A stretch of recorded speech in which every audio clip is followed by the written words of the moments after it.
ሰላም ጤና ይስጥልን እጅጉን የተወደዳችሁና የተከበራችሁ የአዲስ ስፖርት ቤተሰቦቻችን እንደምን አላችሁልን? ከእናንተው ከሆነው ከአዲስ ስፖርት የዩቲዩብ ቻናላችን አዳዲስ ስፖርታዊ ጉዳዮችን ልናካፍላችሁ እነሆ በዕለተ ሰኞ የማለዳ ስፖርት የመረጃ ሰዓታችን በድጋሚ ተገናኘን። ስለምታደምጡን ስለምትከታተሉን ቆይታችሁም ከኛ ጋር ስለሆነ እጅጉን ከልብ አድርገን ነው የምናመሰግነው። በዛሬ ፕሮግራማችን የተለያዩ ስፖርታዊ ጉዳዮችን እያነሳን ቆይታን እናደርጋለን።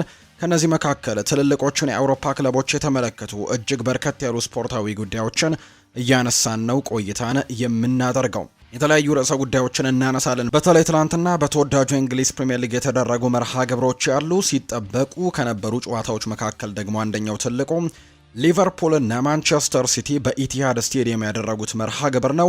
በርከት ያሉ ትርጉሞች ያሉት ጨዋታ ትላንትና ተደርጓል። ከዚህ ጨዋታ ጋር አያይዘንም ሰፋ ያሉ ጉዳዮችን ወደ እናንተ እያደረሰን ቆይታን እናደርጋለን። በሌሎች ሊጎችም ጨዋታዎች ነበሩ። ክለቦችንም የተመለከቱ ስፖርታዊ ጉዳዮችን እናነሳለን። እስከ ፕሮግራማችን ፍጻሜ ከኛ ጋር አብራችሁ ቆዩ። ሀሳብ አስተያየቶቻችሁን ልታጋሩን ትችላላችሁ። ቪዲዮአችንን ላይክ ቻናላችንንም ሰብስክራይብ እያደረጋችሁ ቆይታችሁን ከኛ ጋር እንድታደርጉ ነው በአክብሮት የምጋብዘው። ከመሸጋገሪያ በኋላ በድጋሚ ተመልሰን እንመጣለን። አብራችሁኝ ቆዩ።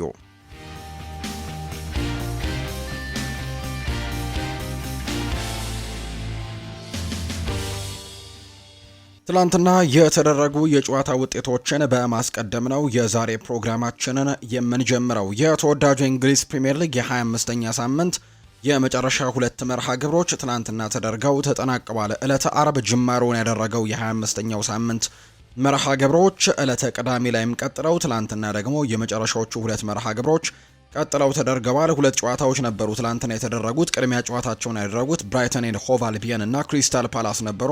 ይህ ጨዋታ በአሜክስ ስቴዲየም የተደረገ መርሃ ግብር ነው። የፋቢያን ሆርዝሌር ቡድን ወጣ ገባ የሚሉ አቋሞችን የሚያሳይ አይነት ቡድን ሆኗል። በዚህ ውድድር ዓመት አንዳንድ ሰሞኖች ላይ በጣም ጥሩ የሚባሉ ውጤቶችን ያስመዘግብና ከዛ ደግሞ ተከታታይ ነጥብ የሚጥልባቸው ጨዋታዎችን እንመለከታለን። የኦሊቨር ግላስነሩን ቡድን ክሪስታል ፓላስም ተመሳሳይ አይነት መንገዶች ላይ ነው የሚገኘው። ጥሩ የውድድር ዓመትን መጀመሪያዎቹ አካባቢ ሲያሳልፍ ነበር። ነገር ግን ወሳኝ የሚባሉ ተጫዋቾቹን እርግጥ ነው በቅርብ ጊዜ አጥቷል። የተከላካይ መስመሩ ላይ ማርክ ጉሂን ማጣቱን ጭምር የምናውቀው ነው። ቡድን ውስጥ ያለው ድባብም መቀዛቀዙን አሰልጣኙ ላይ መቀዛቀዞች እንዳሉ ጭምር የምናውቀው ጉዳይ ነውና እንደዚህ አይነት ነገሮችም ተደራራቢ ነገሮችም ተከስተውባቸውም ቢሆን ነገር ግን የትላንትናውን ጨዋታ 1-0 በሆነ ውጤት አሸንፈው ነው ከሜዳቸው ውጭ ሊያውም አሜክስ ስቴዲየም ላይ አመርተው ክሪስታል ፓላሶች 1-0 በሆነ ውጤት በማሸነፍ ጨዋታውን ማጠናቀቅ ችለዋል። ኢስማኤል አሳር ብቸኛውን ጎልም ለክሪስታል ፓላስ ማስቆጠር የቻለ ተጫዋች ነው። 7 ሙከራዎችን አድርገው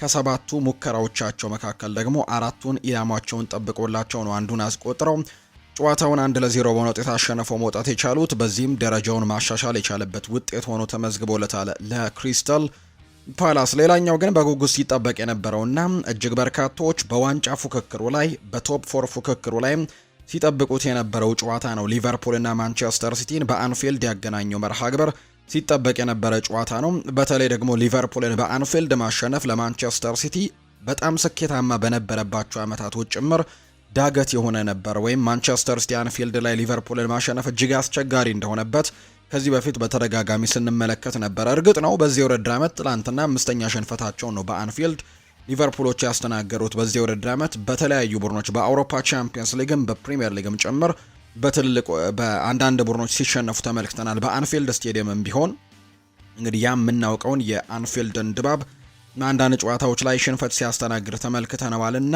ማንቸስተር ሲቲም ትላንትና በተለይ ለዋንጫ ፉክክሩ የትላንትናውን ጨዋታ ማሸነፍ የግድ ይጠበቅበት ነበር። አብዛኞቹ ግምቶቻቸውን እንደሰጡት ምናልባት ማንቸስተር ሲቲ ከሊቨርፑል ጋር የሚያደርገውን ጨዋታ የሚሸነፍ ከሆነ አርሰናል የዘንድሮን ዋንጫ ማሸነፉን ከወዲሁ ማረጋገጥ ይችላል ወይም ደግሞ ከወዲሁም ለአርሰናል አሳልፎ ይሰጣል ዋንጫውን ማንቸስተር ሲቲ የሚሉ አይነት ግምቶችን ሲያሰፍሩ ነበር። ምክንያቱም ማንቸስተር ሲቲ ትላንትና ቢሸነፍ ኖሮ የነጥብ ልዩነቱ ወደ 9 ከፍ የሚልበት እድል ይኖር ነበር።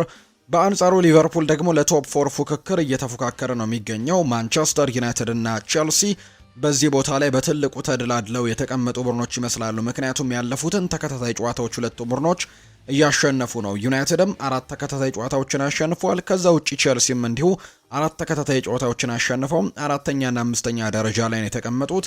የትላንትናው ጨዋታ ከመጀመሩ በፊት ደግሞ እነዚህ ሁለት ቡድኖች ማሸነፋቸውን ተከትሎ የነጥብ ልዩነቶቻቸው ከማንቸስተር ዩናይትድ ያለው ሊቨርፑል ከማንቸስተር ዩናይትድ ያለው የነጥብ ልዩነት 5፣ ከዛ ውጪ ደግሞ ከቼልሲ ያለው የነጥብ ልዩነት ደግሞ 4 ሆኖ ነበር የትላንትናው ጨዋታ ጅማሮን ያደረገውና ትላንትና ሊቨርፑል ጨዋታውን የተሸነፈበትን አጋጣሚ ነው በሜዳውና በደጋፊው ፊት የተመለከትነው። ሊቨርፑል ትላንትና በሜዳው አንፊልድ ያደረገውን ጨዋታ 2-1 በሆነ ውጤት ነው የተሸነፈው። በጣም ድራማዊ የነበረ አጨራረስን የተመለከትንበት መርሃ ግብር ሆኖ ተመልክተነዋል። እጅግ አስዳኝ የነበረ የመጨረሻዎቹ ደቂቃዎችን የተመለከትነው።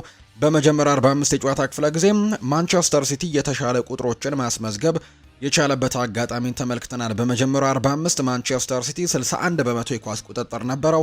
10 የጎል ሙከራዎችን አድርገው ነበር። በአንጻሩ በሊቨርፑል በኩል በመጀመሪያው 45 የተመለከትነው 3 የጎል ሙከራዎችን ብቻ እንደነበር ነው የተመለከትነውና ማንቸስተር ሲቲ እርግጥ ነው በዚህ ውድድር ዓመት አሰልጣኝ ፔፕ ጓርዲዮላና ማንቸስተር ሲቲ በመጀመሪያው 45 የጨዋታ ክፍለ ጊዜ የትኛውንም ቡድን ላይ የበላይነትን ወስደው ሲጫወቱ እንመለከታለን። ነገር ግን ያ ነገር በሁለተኛው 45 የጨዋታ ክፍለ ጊዜ ሲቀጥል አልተመለከትንም ነበር። በአብዛኞቹ ጨዋታዎች ላይ ሰከንድ ሃፍ ላይ ይቸገሩ ነበር ማንቸስተር ሲቲዎች።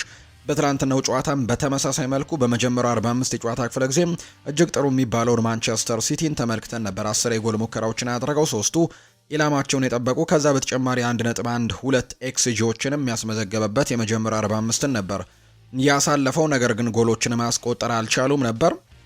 በሁለተኛው 45 የጨዋታ ክፍለ ጊዜ ግን ሊቨርፑል በተለይ ደግሞ ጎል እስኪያስቆጠር ድረስ የነበረው እንቅስቃሴ እጅግ በጣም ጥሩ የሚባል አይነት እንቅስቃሴ ነበር። ጎል እስኪያስቆጥሩ ዶሚኒክ ሶቦስላይ ያንን የቅጣት ምት ጎል እስኪያስቆጥር ድረስ ሊቨርፑሎች አብዛኛውን ጊዜያቸውን በማንቸስተር ሲቲ ሃፍ ውስጥ ሲያሳልፉ ተመልክተናል። ነገር ግን ያንን ጎል ካስቆጠረ በኋላ ግን የአሰልጣኝ አርኔ ስሎት ውሳኔን በርካቶች ተችተውታል። በሎ ብሎክ ለመከላከልም ሙከራዎችን ሲያደርግ ጭምር እንደነበር ነው በሊቨርፑል በኩል የተመለከትነው። በአጠቃላይ ትናንትና ማንቸስተር ሲቲ 2-1 በሆነ ውጤት ነው ማሸነፍ የቻለው። እንዳልኳችሁ ድራማዊ የነበሩ የመጨረሻ ደቂቃዎችን ተመልክተናል። የመጀመሪያው ጎል የተቆጠረው 74ኛው ደቂቃ ላይ ነው። ዶሚኒክ ሶቦስላይ ነው። በጣም ግሩም የነበረች ቅጣት ምትን ትናንትና ማስቆጠር ችሏል።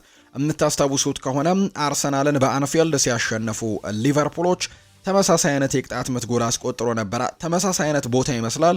ነገር ግን ጎል ያስቆጠረበት መንገድ እጅግ አስደናቂ ነበር። የትላንትናው ጎል ዶሚኒክ ሶቦስላይ 74ኛው ደቂቃ ላይ የማንቸስተር ሲቲውን ግብ ጠባቂ ዶናሩማን አቁሞ ነበር ኳስና መረብን ማገናኘት የቻለው። በዚህ ውድድር ዓመት 4ኛ የቅጣት ምት ጎሉ ነው። በፕሪሚየር ሊጉ 4 የቅጣት ምት ጎሎችን ማስቆጠር ችሏልና እጅግ ድንቅ የሚባል የውድድር ዓመትን እያሳለፈ ነው። በግሉ ለሊቨርፑል ጥሩ ባልሆነው የሊቨርፑል ስብስብ ውስጥ ጥሩ የሆነው ተጫዋች ዶሚኒክ ሶቦስላይ ነው። በትናንትናው ጨዋታ ላይ ምንም እንኳን በመጨረሻዎቹ ደቂቃዎች ላይ በቀይ ካርድ ከሜዳ ቢወጣ ነገር ግን በዚህ ውድድር ዓመት ብቻ ሳይሆን በትላንትናው ጨዋታ በጣም ድንቅ የሚባለውን ፐርፎርማንሱን አሳይቷል። የትኛውን ቦታ ቢያሰልፈው አሰልጣኝ አርኔ ስሎት የሚችለውን ሁሉ ነገር የሚያደርግ አይነት ተጫዋች እየሆነ ይገኛል። በዚህ ውድድር ዓመት በቀኝ የተከላካይ ክፍል ላይ ነው ትላንትና ተሰልፈው የተመለከትነው ኮነር ብራድሌይ እና ከዛ ውጭ ደግሞ ጀረሚ ፍሪምፖንግ አለመኖራቸውን ተከትሎ ከዛ በተጨማሪ ከዚህ ቦታ ውጭ ደግሞ በአማካይ ስፍራ ላይ ሲሰለፍም ውጤታማ ሆኖ አስመልክቶናል። በክንፍ መስመር ላይም ሲሰለፍም እንዲሁ ውጤታማ ሆኖ በደንብ አስመልክቶናል እና ጥሩ የሚባል የውድድር ዓመትን እያሳለፈ ነው። 74ኛው ደቂቃ ላይም ግሩም የሆነች የቅጣት ምት ጎል በማስቆጠር ሊቨርፑልን ቀዳሚ ያደረገ።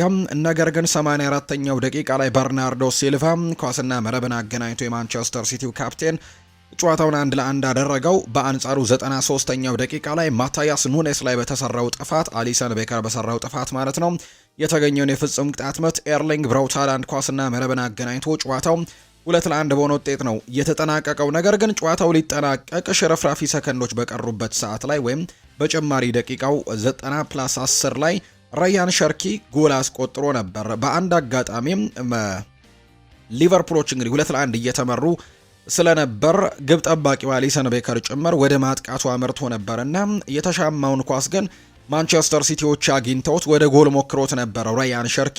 በዛ አጋጣሚ ላይ ኤርሊንግ ሃላንድ ዶሚኒክ ሶቦስላይን ቀድሞት ሲያልፍ ዶሚኒክ ሶቦስላይ ከፔናልቲ ቦክስ ውጪ ሃላንድን ጎትቶ ያስቀረባል። ከዛ በኋላ ግን ራሱ አልፎ ኳሱን ለመመለስ በሚታገልበት ሰዓት ደግሞ እንደገና ኤርሊንግ ሃላንድ ጥፋት ሰርቶበት ነበርና ኳሱ ግን ተቆጥሮ ነበር።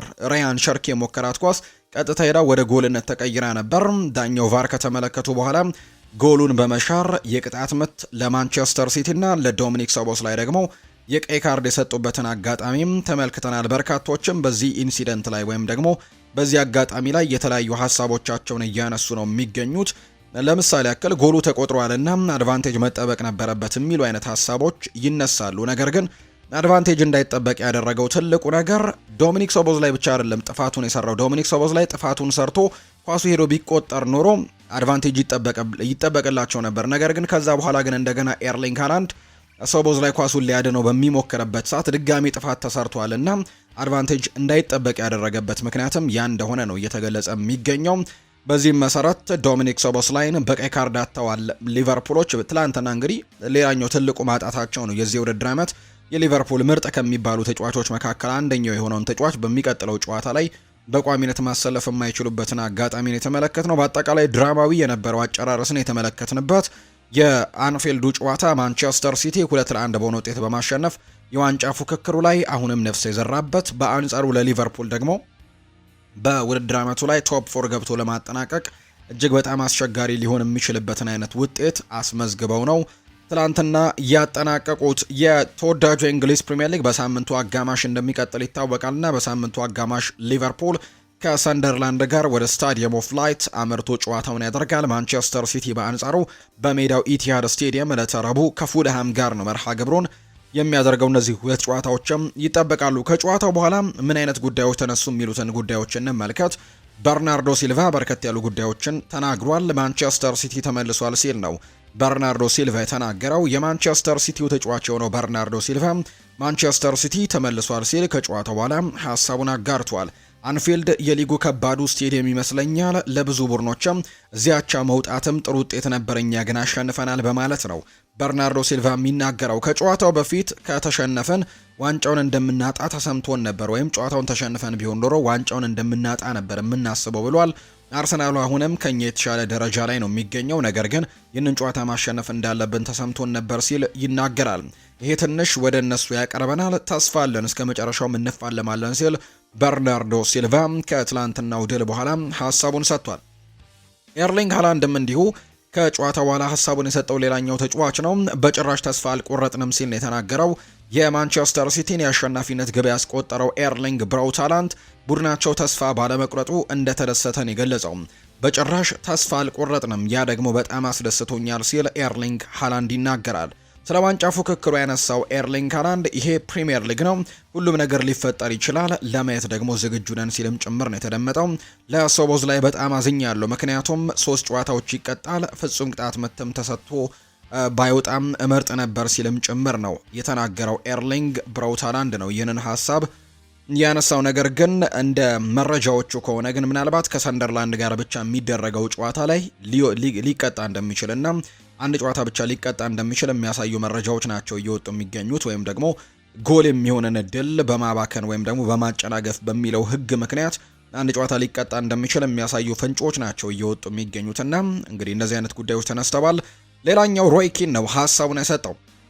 ሲቲ ከ3 ነጥብ በላይ ነው ያሳካው ሲልም ነው ሮይ ኪን የተናገረው። የቀድሞ ማንቸስተር ዩናይትድ ተጫዋች ሮይ ኪን የማንቸስተር ሲቲን ድል ከ3 ነጥብም በላይ ሲሉ ገልጸውታል። ማንቸስተር ሲቲ ከ3 ነጥብ በላይ ነው ያሳካው ያለው ሮይ ኪን ከስነ ልቦና ረገድ ግን ትልቅ ጠቀሜታን አግኝተዋል ሲልም ተናግሯል። በሌላ በኩል በሊጉ መሪ አርሰናልም ትልቅ ጉዳት ነው ሲል ሮይ ኪን ጭምር አስቴቱን ሰጥቷል።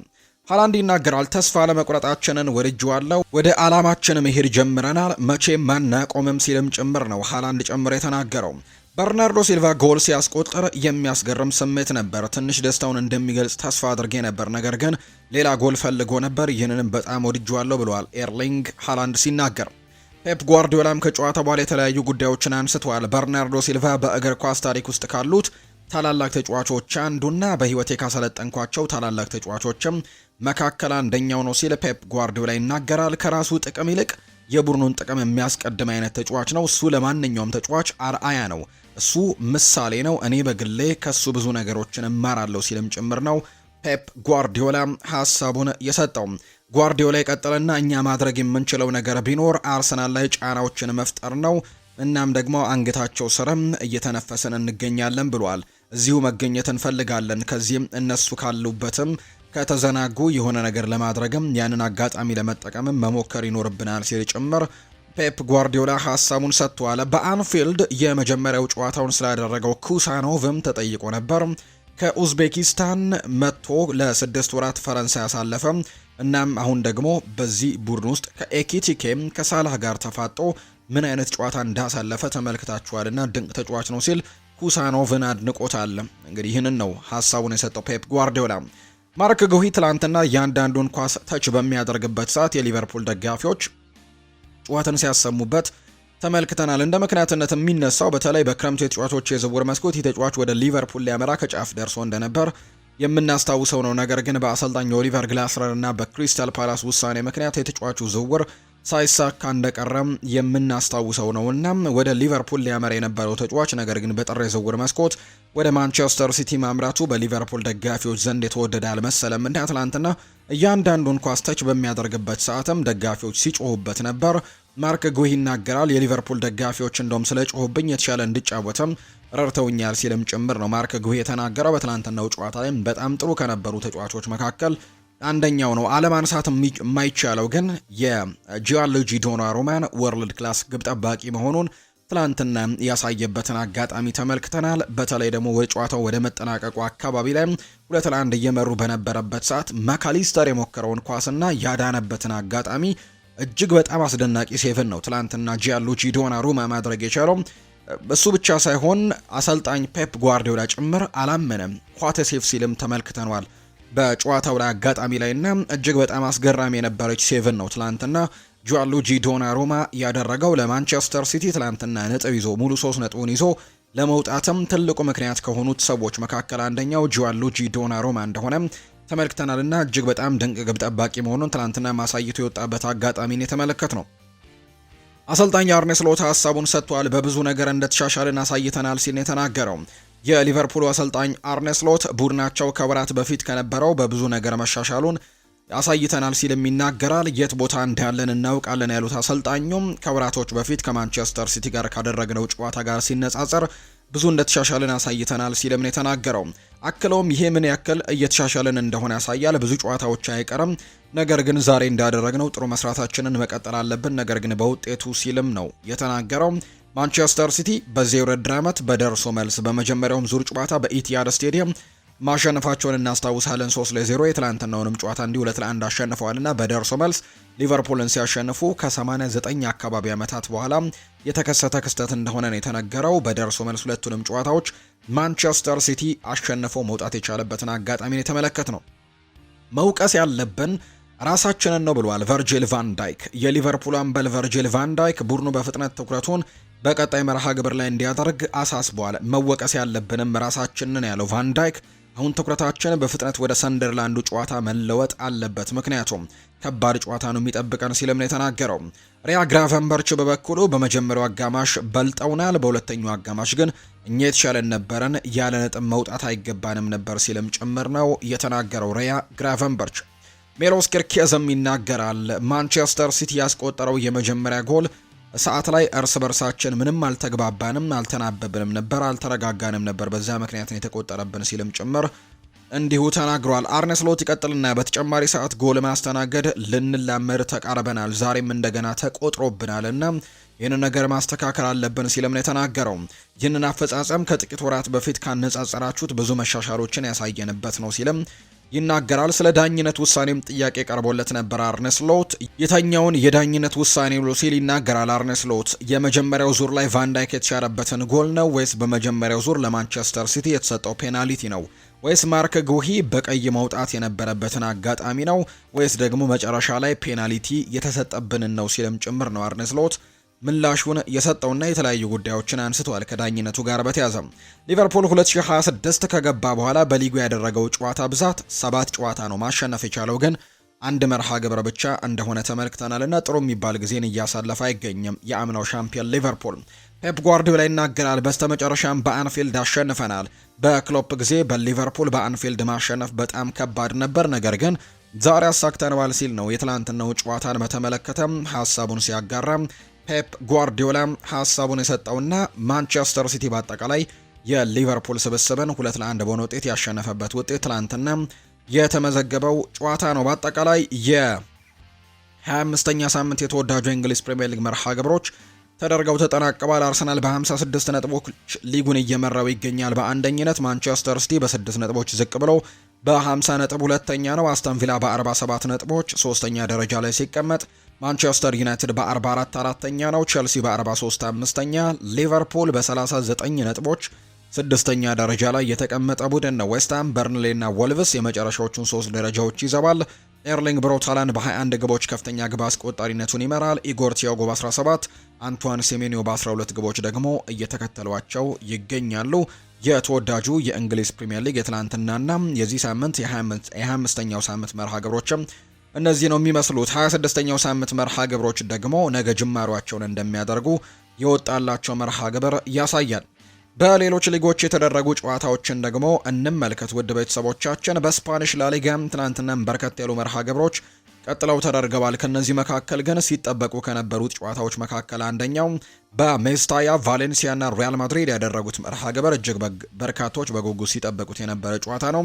ሪያል ማድሪድ ወሳኝ ድልን አሳክቶ ነው የወጣው። በስፔን ላሊጋም መርሃ ግብር ሪያል ማድሪድ ከቫሌንሲያ ጋር ያደረጉትን ጨዋታ 2-0 በሆነ ውጤት ማሸነፍ ችለዋል። በተለይ በጉዳት እየታመሰ ይገኛል ሪያል ማድሪድ። ወሳኝ የተባሉ ተጫዋቾች በጉዳት ምክንያት የሉም። ሮድሪጎ ጓይሽ፣ ጁድ ቤሊንጋምን ጨምሮ በጉዳት ምክንያት የለም። እንዲሁ ቪኒሲዮስ ጁኒየር ደግሞ በቅጣት ምክንያት በትላንትናው ጨዋታ ላይ መሰለፍ ያልቻለ ተጫዋች ነው። ነገር ግን ሪያል ማድሪድ ወደ ሜስታያ አምርቶ ግን ቫሌንሲያን 2-0 በሆነ ውጤት አሸንፎ ነው የተመለሰው። የሪያል ማድሪድን የማሸነፊያ ግቦች አልቫሮ ፈርናንዴስ ካሬራስ እና ልማደኛው ኬሊያን ምባፔም ትላንትና ግቦቹን አስቆጥረው ጨዋታውን ማሸነፍ ችለዋል። በዚህም 2-0 በሆነ ውጤት ነው ማሸነፍ የቻለው።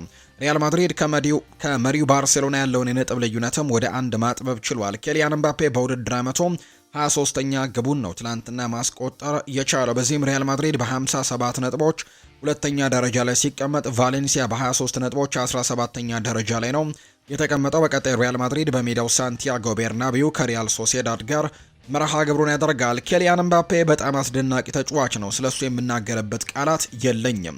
እንደ ክሪስቲያኖ አይነት ተጫዋች ነው። ዳግም በሪያል ማድሪድ እንደማናይ ያስበን ነበር ሮናልዶን፣ ነገር ግን ኬሊያን በዛ መንገድ ላይ ነው ሲል አርቫሎ አርቤልዋ ሀሳቡን ሰጥቷል። ከጨዋታው በኋላ ፌዴሪኮ ቫልቬርዴ ወደ መሃል ሜዳ ስለመመለሱም ተጠይቆ ነበር። ቫልቬርዴ ማለት በምታሰልፍበት በማንኛውም ቦታ ላይ ጥሩ ነገሮችን መጫወት የሚችል ተጫዋች ማለት ነው። ነገር ግን በመሃል ሜዳ ላይ ባለው ቦታ ላይ እንዲደሰት እና ጥሩ አገልግሎት እንዲሰጠንም እንፈልጋለን ብሏል አልቫሮ አርቤልዋ ሲናገር። ሌላኛው ጥያቄ የቀረበለት አልቫሮ ፈርናንዴስ ካሬራስ ነው። በደካማ እግር አስደናቂ ጎል ስለማስቆጠር ምን ተሰማክ ተብሎ ነበር። ወደ ፍጹም ቅጣት ምት ክልል ውስጥ የገባሁት እውነት ለመናገር ሳላስበው ነው። ከዛም ጥቂት ክፍተት ሳገኝ ቦታውን አይቼ ኳሱን መምታት ፈለግኩኝ፣ ኳሷም ገባች። ለዛም ደግሞ አመስጋኝ ሲል አልቫሮ ካሬራስ ይናገራል። ቫሌንሲያ ተመራጭ ተጋጣሚክ ይመስላል። ከሪያል ማድሪድ ጋር ባደረካቸው 2 ጨዋታዎች ላይ 2 ግቦችን አስቆጥረሃልና እነዛ ግቦች የተገኙት ደግሞ በቫሌንሲያ ጨዋታ ላይ ነውና ምን ታስባለህ ተብሎ ነበር። አዎ፣ ነገር ግን በእውነት ያንን አልጠበቅኩም ነበር። ወደ ሜዳ እንደገባውም የማስበው እኔ ግብ ስለማስቆጠሬ ሳይሆን ቡድኑ ስለማሸነፉ ነው። ከዛም ወጥቼ ስለ ተከላካዩና ስለ ክሊንሺትም ስለማስጠበቅ አስባለሁ። ከዛ በዘለለ ግን ድጋሚ ነገሮችን ማደን ከቻልኩኝ እንደ ዛሬ አይነት ነገሮችን አልፎ አልፎ ማድረግን እቀጥላለሁ ሲል ካሬራስ ይናገራል። እንደ ሜስታያ ባሉ ስቴዲየሞች ጨዋታውን ማሸነፍ ከባድ ነው ብለህ ታስባለህ ተብሎ ተጠይቆ ነበር። ጨዋታ ከባድ እንደሚሆን አውቀን ነበር፣ ምክንያቱም እነሱ ላለመውረድ የግድ 3 ነጥብ የሚያስፈልጋቸው ናቸው። ተጭነው እንደሚጫወቱም አስቀድመን ገምተናል። ነገር ግን ለኛ ወደዚህ የመጣ ነው በጣም አስፈላጊ የሆነውን ተከታታይ የሜዳ ውጭ ድሎችን ለማስቀጠል ነው ሲልም ነው ካሬራስ ሀሳቡን እየተናገረም የሚገኘው። ከ3 ነጥቡ በተጨማሪ ቫሌንሲያም ምንም አይነት ኦን ታርጌት የግብ ዕድሎችን ባለመፍጠሩ የሪያል ማድሪድ የተከላካይ ክፍል አንዱና ዋነኛው ምክንያት ነው። ለዚህ ክስተት እንደ ተከላካይነት ምን ያክል ዋጋም እንዲሁ ጥረትም ትሰጠዋለህ ተብሎም ተጠይቆ ነበር።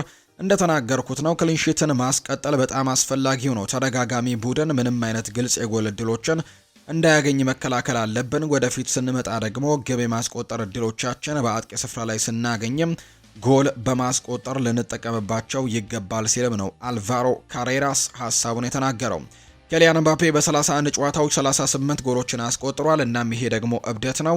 በዚህም ደግሞ በዚህ ሲዝን ከሪያል ማድሪድ ጋር እያደረገ ያለው እንቅስቃሴ እንዴት ትመለከተዋለህ ተብሎ ተጠይቆ ነበር። ኬሊያን ድንቅ ተጫዋች ነው። በቡድን ውስጥ መገኘቱና በየቀኑ ደግሞ የበልበሻ ክፍሉን ከሱ ጋር መካፈል ትልቅ ክብር ነው። ወደዚህ ከመጣውበት ጊዜ የመጀመሪያው ቀን ጀምሮ በጥሩ ሁኔታ ተንከባክቦኛል። በስኬቶቹ በጣም ደስተኛ ነኝ ብሏል ካሬራስ።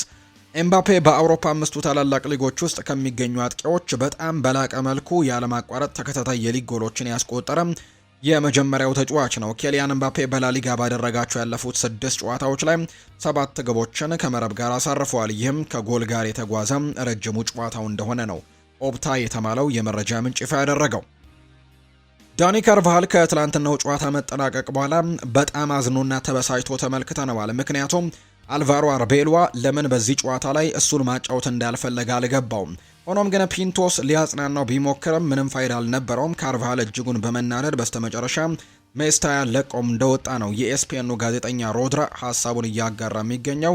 በአጠቃላይ በትናንትናው ጨዋታ ላይ ግን በቋሚነት ባለመሰለፉ እጅግ እንደተበሳጨ ጭምር ነው የተመለከት ነው።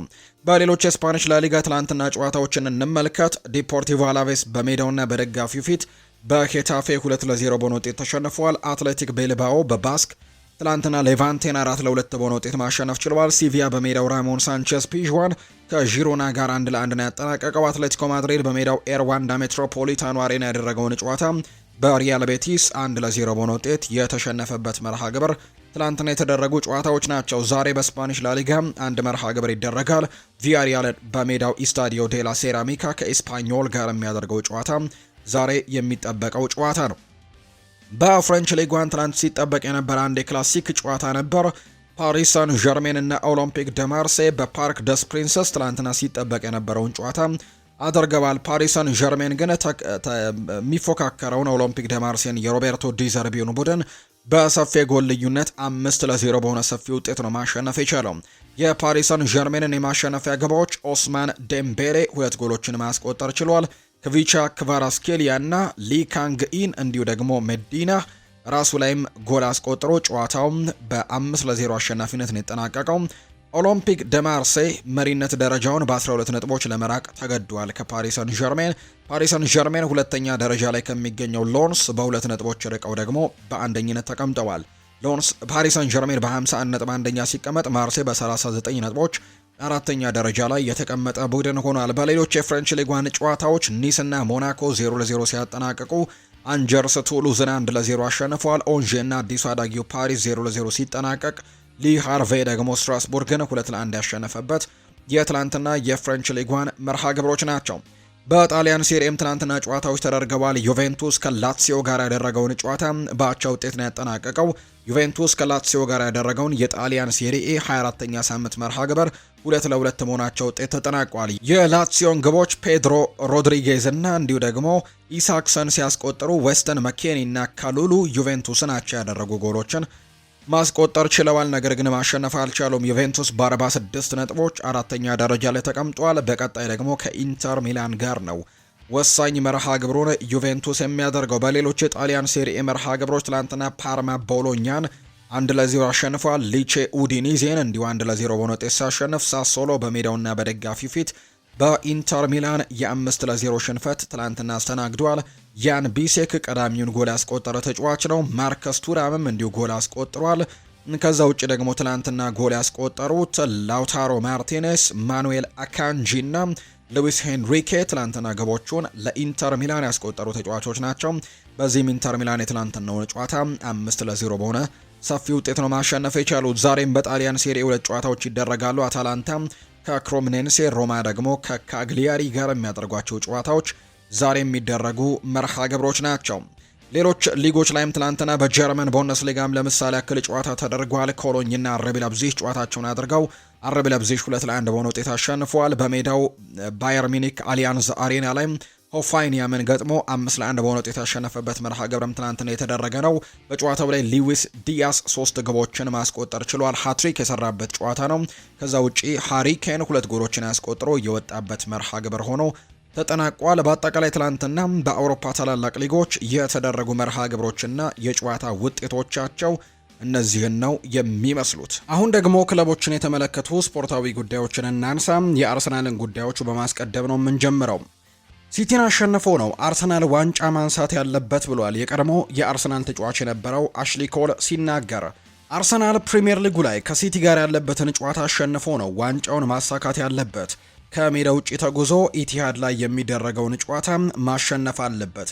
ከሲቲ ተሽለው ዋንጫውን ማሳካት ከሆነም አላማቸው ያንን ማድረግ ይኖርባቸዋል ሲል የቀድሞ የአርሰናልና የቼልሲ ተጫዋች የነበረው አሽሊ ኮል ሀሳቡን ሰጥቷልና ሲቲን አሸንፈው አርሰናሎች ዋንጫ ማሳካት አለባቸው ሲልም ይናገራል። ኖርዲ ሙኬሌ ሀሳቡን ሰጥቷል። የሰንደርላንድ ተጫዋች ነው። ከወቅቱ የዓለማችን ምርጡ ቡድን ጋር ነው በዚህ ሳምንት ጨዋታን ያደረግነው። የምንችለውን ነገሮች በሙሉ አድርገናል፣ ነገር ግን አርሰናልን መቋቋም አልቻልንም። እውነተኛ የሊጉ ሻምፒዮን እነሱ መሆናቸውንም እናውቃለን ሲልም ነው ኖርዲ ሙኬሌ ሀሳቡን እየሰጠው። ሌሎች ተጫዋቾችም እንዲሁ ሀሳቦቻቸውን ተናግረዋል። የሰንደርላንዱ ተጫዋች ኖህ ሳዲቂም ስለ ዴክላን ራይስ ይናገራል። እኔ እንደ ዴክላን ራይስ ብዙ ርቀቶችን መሮጥ እችላለሁ ብዬ እስከ ትናንትናው ጨዋታ ድረስ ከእሱ የተሻለ ሯጭ ነኝ ብዬ አስብ ነበር። ነገር ግን እሱ የተለየ ተጫዋች መሆኑን አሳይቶኛል። ራይስ ሜዳ ውስጥ ብዙ ይሮጣል፣ ሙሉ ሜዳው ላይ የማታጣውም። በዛ ላይ ደግሞ መግለጽ ከምትችለው በላይ ደግሞ ፈጣን ነው። ሁልጊዜም ትክክለኛውን ፓስ ያደርጋል። የሚያደርጋቸው ፓሶች ደግሞ አይዛነፉም። እናም ሁሉንም ደግሞ በትክክለኛው ፍጥነት ነው የሚያደርገው። እሱ የሊጉ ብቻ ሳይሆን በአሁኑ ሰዓት የዓለማችን ምርጡ የመሃል ሜዳ አማካኝ ይመስለኛል ብሏል ኖህ ሳዲቂ ሲናገር። በተቃራኒ ቡድን ላይም እንደዚህ አይነት ነገር ሲገጥመኝ የመጀመሪያ ነው ሲልም ጭምር ነው የተናገረው ኖህ ሳዲቂ። አንቶኒ ሩዲገር ይናገራል። አርሰናልን ተመልከቱ። ሁለት የመሃል ተከላካዮች ዊሊያም ሳሊባ እና ጋብሪኤል ማጋሌሽ አብረው የሚጫወቱበት መንገድ ፍጹም የሚገርም ነው። ሁለቱም ለዓመታት በጋራ አስደናቂ ስራዎችን ሲሰሩ ቆይተዋል። ጋብሪኤል ማጋሌሽ የበለጠ እልህኛ መሪ ሲሆን፣ ሳሊባ ደግሞ በፍጹም ትህትና ይጫወታል። ሁሉንም ነገር ለዊሊያም ሳሊባ መስጠት አለበት። ሳሊባ ዝምተኛ መሪ ነው ሲል አንቶኒ ሩዲገር ተናግሯል። የማንቸስተር ሲቲው ተጫዋች በርናርዶ ሲልቫ ሲናገር ሙሉ የማንቸስተር ሲቲ ቡድን ከዚህ ጨዋታ በፊት ይህንን ጨዋታ ከተሸነፈን ምናልባትም የዋንጫ ፉክክሩ እንደሚያበቃ አውቀን ነበር። ስለዚህም ይህንን ጨዋታ ማሸነፍ ምን ያክል አስፈላጊ እንደሆነም ከጨዋታው በፊት አውርተንበታል። አርሰናሎች ከኛ የበለጠ ጥሩ ደረጃ ላይ እንደሚገኙ እናውቃለን። ነገር ግን ይህንን ጨዋታ በምንም አይነት መልኩ መሸነፍ እንደሌለብንና 3 ነጥብ ይዘን መውጣት እንዳለብን አውቀናል። ይህ ደግሞ ድሉን የተለየ ደግሞ ያደርገዋል ሲልም ጭምር ነው የተናገረው። ተስፋ አለን እስከ ውድድር ዓመቱ መጨረሻ ትግላችን እንደሚቀጥል፣ ነገር ግን አሁንም ልዩነታችን 6 ነጥብ ነውና 6 ነጥብ ደግሞ ቀላል ይሆናል ብዬ አልጠበቅም። ስለዚህም ጠንካራ ያለ ፉክክር ከአርሰናል ጋር ማድረግ ይጠበቅብናል ሲል በርናርዶ ሲልቫ ተናግሯል። ፔፕ ጓርዲዮላ የቀጠለና አርሰናል እዚያ ቦታ ላይ በመገኘቱ አንገቱ ላይ መተንፈስ ብቻ ነው የምንችለው። እናም ነጥብ የሚጥሉ ከሆነ የሆነ ነገር ለመስራትና ለመጠቀም እንሞክራለን ሲልም ጭምር ፔፕ ጓርዲዮላ ሀሳቡን አጋርቷል። ማንቸስተር ዩናይትድን የተመለከቱ መረጃዎችን እናንሳ። ኢያን ዋይት ስለ ኮቢ ሜይኖ ይናገራል። እድል ሳይሰጠው የቆየ እንዲሁም ደግሞ ክለቡን ለመልቀቅ በጣም ተቃርቦ የነበረ የማንቸስተር ዩናይትድ የአካዳሚ ፍሬም ድንቅ ጨዋታን እያስመለከተን ይገኛል በዚህ ሰዓት። እውነቱን ለመናገር ይህ ለሩበን አሞሪም በጣም አሳፋሪ ነገር ነው ሲልም ጭምር ነው የተናገረው። ምክንያቱም ይህንን ተጫዋች እስካሁን ድረስ ሳይጠቀምበት በቅረቱና አሁን ከሱ በኋላ ደግሞ በጣም ድንቅ የሚባል ጊዜን እያሳለፈ መሆኑ እንግዲህ እኔ ለሩበን አሞሪም አዝኛለሁ ሲልም ጭምር ነው የተናገረው። በዚህ ውድድር ዓመት በተለይ አሁን ከአሰልጣኙ ከመጣ በኋላ ማይክል ካሪክ ከመጣ በኋላ ጥሩ አቋማቸውን እያሳዩ ከሚገኙ ተጫዋቾች መካከል አንዱ ሆኗል ኮቢ ማይኖ።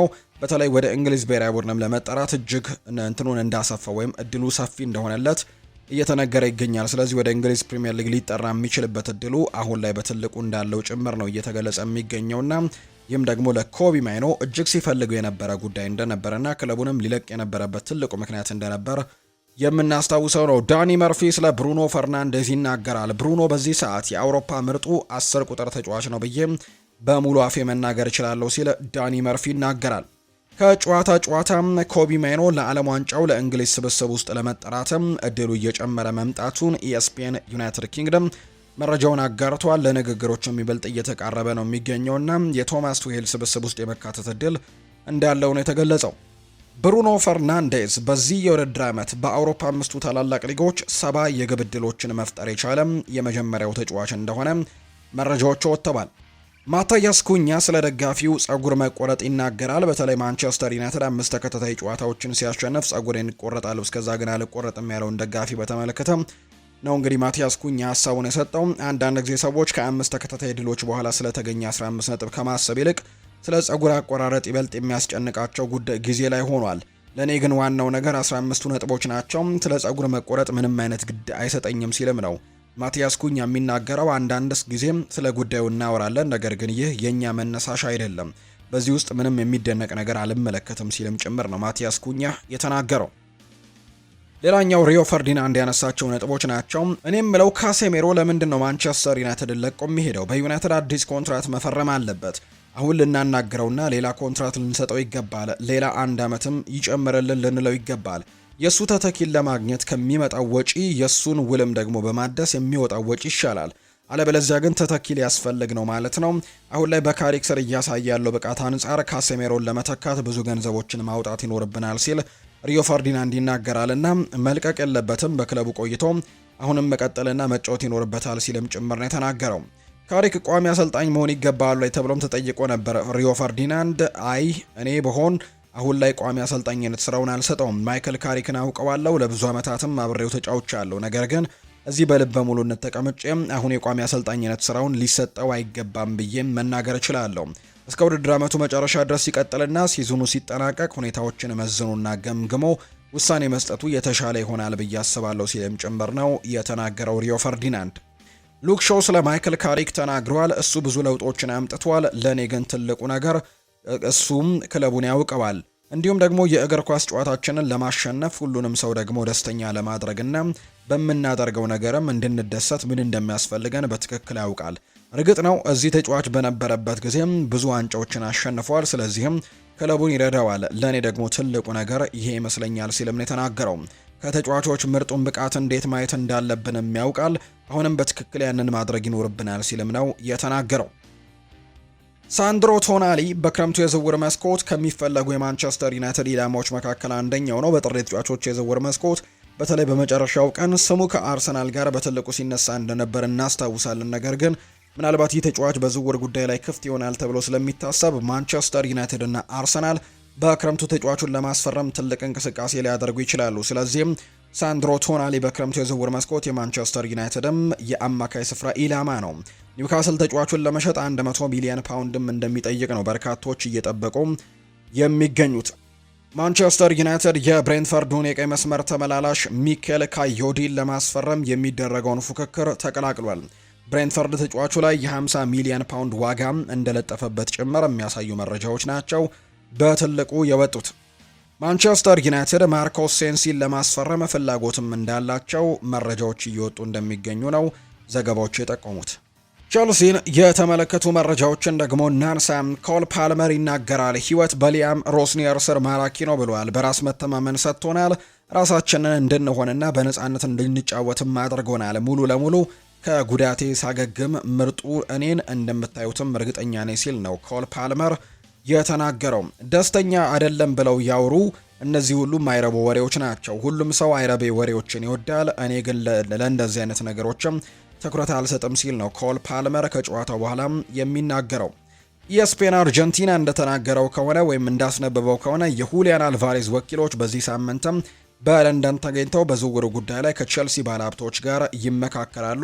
ልጁ በባርሴሎና በሌሎች ክለቦችም በጥብቅ የሚፈለግ ሲሆን ቼልሲም ቀደም ብሎ መደራደር ጀምሯል ሲል ነው መረጃው የወጣው። የመጣሁት የቼልሲ አሰልጣኝ ልሆን ሳይሆን ሁሌም የሚያሸንፈውን የቼልሲ አሰልጣኝ ልሆን ነው ብሏል ሊያም ሮስኒየር። ለመጀመሪያ ጊዜም ቼልሲ ሲያስፈርም የተናገረው ሀሳብ ነው። ተከታታይ ጨዋታዎችንም እያሸነፈ እንዳለም የምናውቀው ጉዳይ ነው። በዚህ የማንቸስተር ሲቲ ጉዳይን እናንሳ። ማንቸስተር ሲቲ አሰልጣኝ ፔፕ ጓርዲዮላ ኮንትራቱ እስከሚጠናቀቅበት እስከ 2027 ዓ.ም ድረስም በክለቡ እንደሚቆይ ሙሉ እምነት አላቸው። በዚህ መሰረትም ክለቡ ለሚመጣው የክረምት የዝውውር መስኮትም 3 ተጫዋቾችን አነጣጥሯል፣ ዝግጁም አድርጓል። ኤሊዮት አንደርሰንን ከኖቲንግሃም ፎረስት፣ ሚኬል ካዮዴን ከብሬንትፈርድ እና ጂቫዲ ሬድን ከፌኖርድ ሮተርዳም ለማምጣትም ትልቅ እንቅስቃሴዎችን እንደሚያደርጉ የሚያሳዩ መረጃዎች ናቸው የወጡት። የሊቨርፑል ጉዳዮችን እንመልከት። አርነ ስሎት ስለ ጀረሚ ዣኮ ፊርማ ይናገራል። ሌላ ትልቅ ወጣት ተሰጥኦ ያለው ልጅ ማስፈረም ችለናል። ይህ ምን አይነት ሞዴል እንዳለንና በቅርብ ዓመታት ውስጥም እንዳየነው የትልልቅ ወጣት ተሰጥኦችም ገበያ ላይ እንደ በፊቱ ርካሽ እንዳልሆነ የሚያሳይ ይመስለኛል ብሏል። ሊቨርፑል በሚቀጥለው ዓመት ጃሬል ኳንሳህን ወደ ሊቨርፑል ለማምጣት እያሰቡ ሲሆን ተከላካዩም ከባየር ሌቨርኩዘን ጋር ባለው ውል ውስጥም በ2027 ድረስ ሲሄድም የመልሶ መግዣ ውልም አንቀጽ እንዳለው ነው ስፖርት ስፔቶ መረጃውን እያጋራ የሚገኘው። የኢብራሂማ ኮናቴን ውል ለማራዘም እየተነጋገረን ነው ብሏል አርኔ ስሎት።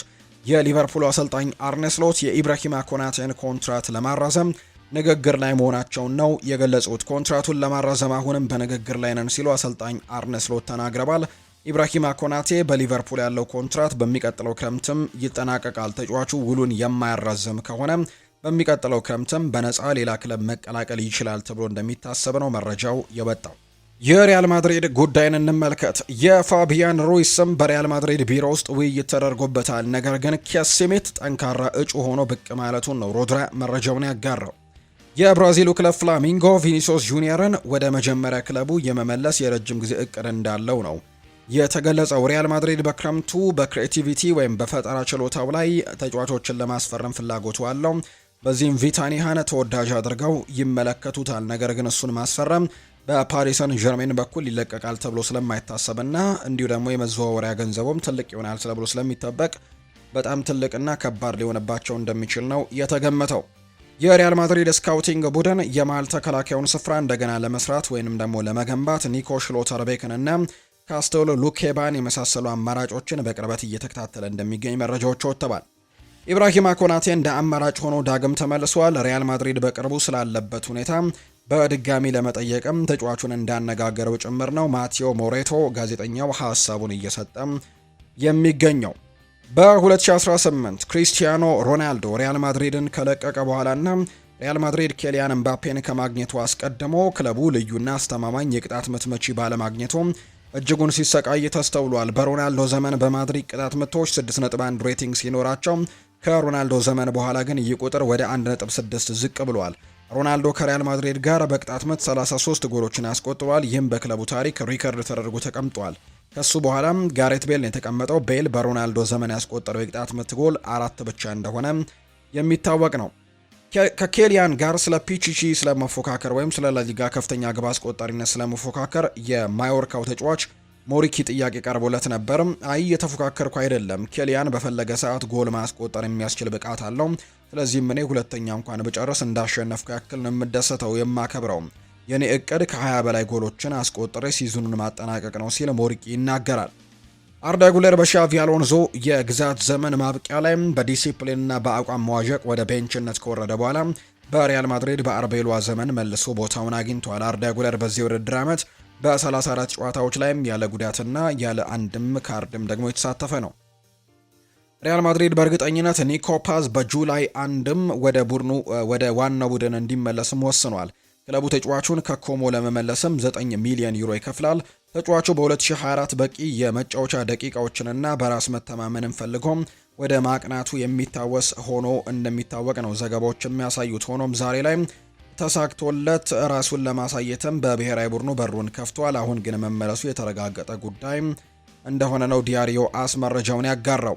ሪያል ማድሪድ 50 በመቶ ድርሻውን ተቀብሏል እየተባለ ይገኛል። አሌክስ ሂሚኔስ ከሚላን ወደ ቦርነመዝ ያቀና በመሆኑ የግዢ አማራጩ ከውሰት ውል በኋላ ወደ ቋሚ ዝውውር ተፈጻሚ ሆኗል። ሚላን ለቦርነመዝ 19.5 ሚሊዮን ዩሮ እና ደግሞ ቦነስ 5.3 ሚሊዮን ዩሮ ጨምሮ በአጠቃላይ በ24.8 ሚሊዮን ዩሮ የዝውውር ሂሳብም ወደ እንግሊዝ ሸኝቶታል ተብሏል። ምን አገናኘው ካላችሁ ደግሞ ሂሚኔስ ወደ ሚላን ከማቅናቱ በፊት በሪያል ማድሪድ ካስቲያ የተጫወተ ሲሆን ከዛም ማድሪድ 50 በመቶ መብቱን በማስጠበቅ ተጫዋቹን ለኤሲ ሚላን የሸጠው። ሚላንም አሁን ላይ ወደ ቦርንመዝ የሸኘው በመሆኑና በውላቸው መሰረትም ሚላን ከሽያጩ ካገኘው ገንዘብ ላይ 50 በመቶን ወደ ሪያል ማድሪድ አካውንት ማስገባትም እንደተቻለ ነው ፋብሪዚዮ ሮማኖ የተናገረው። ሪያል ማድሪድ በፍራንኮ ማስታንቱኖ ብስለት በጣም ተደንቋል። እናም በእድገቱ ላይ እምነት ማሳደሩ አሁንም ቀጥሏል። ፍራንኮ በክለብ ውስጥም የረጅም ጊዜ ውልም ተደርጎ ነው የሚቆጠረው። የኤንድሪክ ፊሊፔ ሁኔታ የተለየ ነው። በአሎንሶ አመራር ውስጥም የነበረው ተሳትፎ ምክንያት በውሰት ክለቡን ለቆ ወጥቷል። በኤንድሪክ ዙሪያ በቫልዴባስ ያሉ የክለቡ የፋይል አመራሮችም በጣም ደካማ ናቸው፣ ምክንያቱም የተጫዋቹን አቅም አውጥተው መጠቀም ባለመቻላቸው ነው። ኤንድሪክ ግን የውሰት ውሉ ተሳክቶለት ምን ያክል ዋጋ ያለው እናም ጠቃሚ ተጫዋች መሆኑንም ማረጋገጡን ነው ማርካ የዘገበው። ጃኮብ ራሞን በጣሊያን ባለው ልምድ ጥሩ እንቅስቃሴን እያደረገ ነው። ነገር ግን በሚቀጥለው ክረምት ወደ ሪያል ማድሪድ መመለሱ በእርግጠኝነት አይታወቅም። ሪያል ማድሪድ በእድገቱ ደስተኛ ነው። እናም እድገቱን ለማጠናቀቅም ተጨማሪ የውድድር ዘመን በኮሞ እንዲቆይም ሊያደርገው ይችላል፣ ልክ እንደ ኒኮ ፓስ ሁሉ ብሏል ዲያሪዮ አስ በመረጃው። ጁድ ቤሊንጋም ለሪያል ማድሪድ መፍትሄም ችግርም ነው። አርቤሏ ቤሊንጋምን ሩጫ እንዲቀነስ ቢመክረውም ችላ በማለቱ በጡንቻ ጉዳት ምክንያት ለ1 ወር ከሜዳ እንዲርቅ ተገዷል። ከጉዳት ከተመለሰ በኋላ ለቡድኑ 10 ጎሎችን ያስቆጠረው ሪያል ማድሪድ ያለሱ ጨዋታዎችን ማሸነፍ ችሏል። አርቤሏ የቡድኑን ሚዛን በመጠበቅ ወደ ቋሚ አስተላለፍ ውስጥም እንዲገባም ለማድረግም ሁሌም ፈተናዎች ያጋጥሙታል። አስፈላጊ ሆኖ ሲገኝ የሱ ቦታን ለማካካስም እንደ ካማቪንጋና ሹዋሜኒ ያሉ አማራጮችም እንዳሉት ጭምር ነው ማርካ የተባለው የመረጃ ምንጭ እየገለጸ የሚገኘው። ሮናልዶ ስለ ተቃውሞ ነግሮኛል፣ እውነት አለው ብሏል ፒርስ ሞርጋን። እንግሊዛዊው ጋዜጠኛ ፒርስ ሞርጋን ከክሪስቲያኖ ሮናልዶ ጋር ስለተፈጠረው ነገር መነጋገሩን የገለጸው ሮናልዶ ስላለበት ሁኔታ እናግሬዋለሁ ያለው ፒርስ ሞርጋን፣ ነገር ግን በእኔና በሱ መካከል ይቀራል ብሏል። አክሎም ሮናልዶ ለምን ይህን እንደተሰማው እረዳለሁ፣ የኔ ሙሉ ድጋፍም አለው ብሏል ፒርስ ሞርጋን። ሮናልዶ የሳዑዲ አረቢያ እግር ኳስ ማንም ሊያደርገው በማይችለው ሁኔታ ቀይሮታል። እሱ ሜዳ ላይ እኩል መታየት ብቻ ነው የሚፈልገው ሲል ፒርስ ሞርጋን ጨምሮ መናገሩን ነው ዘገባዎች እየጠቆሙ የሚገኙት። የተወደዳችሁና የተከበራችሁ ቤተሰቦቻችን ለዛሬ ያዝንላችሁ አዳዲስ ስፖርታዊ ጉዳዮቻችን እነዚህን ይመስላሉ። ስላደመጣችሁን፣ ስለተከታተላችሁን፣ ቆይታችሁን ከኛ ጋርም ስላደረጋችሁ እጅጉን ከልብ አድርገን ነው የምናመሰግነው። ፏር ባሮ ፕሮግራሙን እየመራው ከእናንተ ጋር ቆይታን አድርጌያለሁ። በቀጣይ ፕሮግራሞቻችን ሌሎች ስፖርታዊ ጉዳዮችን ወደ እናንተ እያደረሰን ቆይታን የምናደርግ ይሆናል። ለዛሬ ግን እዚህ ጋር ነው የምናበቃው። በቀጣይ ፕሮግራሞቻችን በተለይ በምሽቱ ፕሮግራማችን ወደ እናንተ ተመልሰን እንመጣለን። መልካም ጊዜ መልካም ቆይታም እንዲሆንላችሁ በአክብሮት እመኛለሁ። መልካም ጊዜ እንዲሆንላችሁ ነው የምመኘው።